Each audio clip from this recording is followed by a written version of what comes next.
Hey guys, it's Hayase here from Barkwood Gaming, and today we are doing a video about story time. So essentially what this is, I tell you a story that happened in my lifetime, scary, funny, practically weird, tons of stuff. And today we're going to start off with a scary moment that's happened in my life.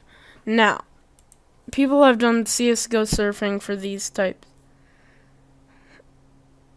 My friend is being an idiot and he wants to talk to me. So, and I'll tell you, this time we're doing a scary story. Well, I got this idea from my friend. I'm not the best at surfing, so don't judge. So, I'm not the best at surfing. I want you guys to understand that. Okay, so I know what I'm supposed to do. So I can't do a voiceover. I'm sorry for this. Because first of all, I'm not that great at editing. No matter what people tell you to think. I'm just kidding. No matter what people tell you, I'm not that great at editing at all. So you may hear me kind of pressing on my keyboard. Sorry. And also I have limited time because soon my friend is gonna come back on. He's eating a sub from Subway. I don't know where he's eating it from, but he's eating a sub, he said, and I have limited time until he comes back, and we're gonna do a collab video. So let's get right into the story. So this story itself is gonna be scary. It might not be scary to some of you other viewers out there, but personally it was scary on my part, and I was traumatized. So this is the story. I'm just gonna call this video what should I call this? My spoopy story. Yes, my spoopy story. Episode 1 of Storytime. Tell me if you want more of this storytime. So let's get right into the story. So me and my cousin, we were bored. He was over at my house. We were really bored, and we didn't have much to do, and we're too lazy to really play video games together. So we both have the bright idea to go outside and take his dog for a walk. We're like, oh yeah, sure. So this is the first time my mom lets me go out for a walk in the neighborhood alone. So it's just me, my cousin, and this dog. Mind you, he has this little chihuahua. So let's just call my cousin Jeff. So me and Jeff were walking down the street, right? We were walking down the street. Just came out. We were having fun, walking his dog, taking turns. We stopped for we're walking the dog, joking around, and we're walking around, and then this happens. We're walking the dog, and then we hear an older man's voice come from a house across the street, saying, "Hey, you walking the dog." My cousin wasn't visible from where the point he was standing at. I didn't even see him, but you can understand what I mean. We bet he wasn't. Well, basically, we're guessing he wasn't visible from the person's point of view. So I was walking the dog. He says, "Hey, you kid walking the dog." I freeze up and stand there, staring over to the house. He says, "Hey, you kid walking the dog, come over here." And at that moment, I am freezing up, and me and my cousin just start walking a bit forward. We hear him again, "Hey, you kid walking the dog, come over to my house." At that point, my cousin is freezing up and telling me to go over there, and I'm like, screw that, and I am just like terrified at this point, and my cousin says, "Go over there," and I'm like whisper screaming, you know, when people are whisper screaming at you, going, "No, no!" So I'm whisper screaming at him, Hector, no, man. I never curse, but I'm like, Hector, the freaking no, man. And he's like, go over there. I grab him. I think this happened. I can't. This is hard to remember, but I grab him and then say no, like grab his arm and say no, man.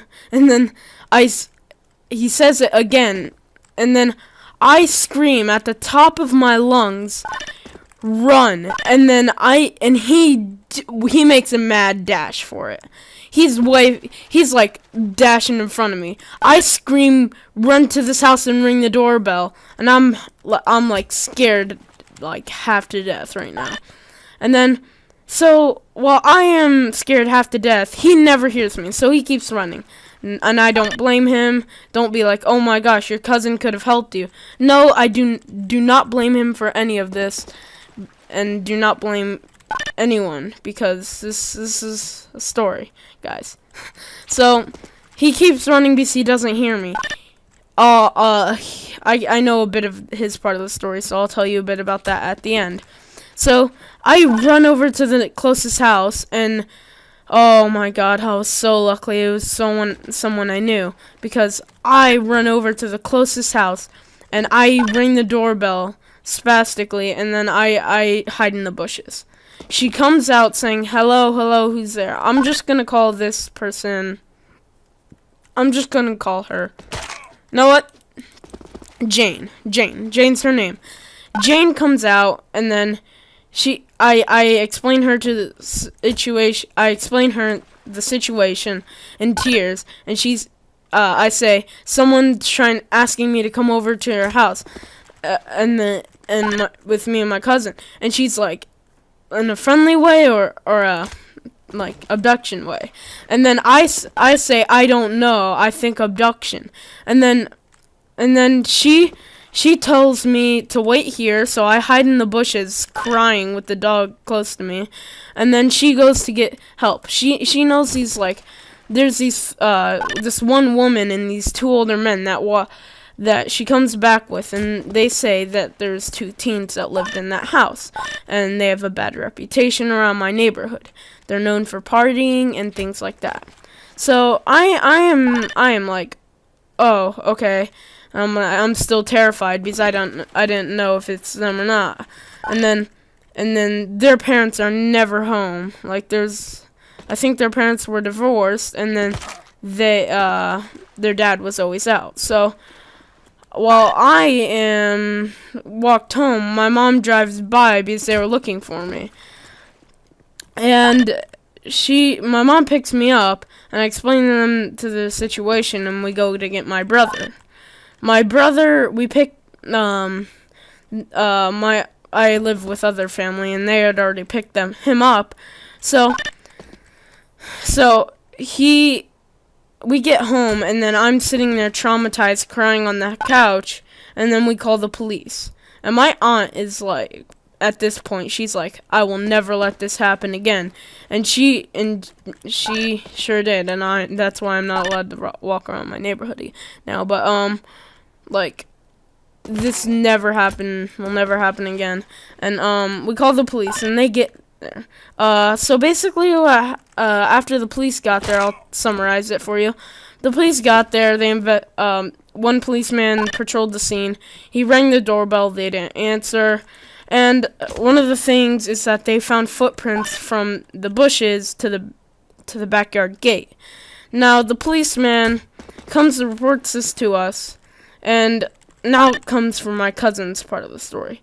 After he ran home he's out of breath, and all he said to the his family and my family is that, sorry guys, I had to make a little edit there. I accidentally said my real name. I don't want you guys to know that just yet. So he says Hayase is not behind me, and then he says Hayase is not behind me, and then so that means I'm not with him, and then so basically he's like out of breath, and we both have asthmatic problems, kind of runs in my family. We have asthmatic problems, and like he's sitting there like freaking out, and then but not crying. He's just like calmly freaking out though. Not as bad as me. So they go on an entire search, and that's where the part that comes into me. They find me.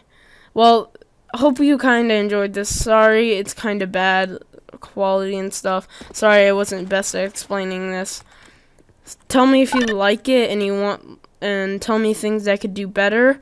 I can't pre-record some stuff because I'm really bad at editing. I don't know how to do that. So someone please explain to me in the comments below. Please tell me how to do that. I will surely do that. And tell me what you want to hear next. Funny, crazy, weird stories. I'll be glad to, and hope you enjoyed this video. And till next time, Hayas out from Barkwood. Goodbye.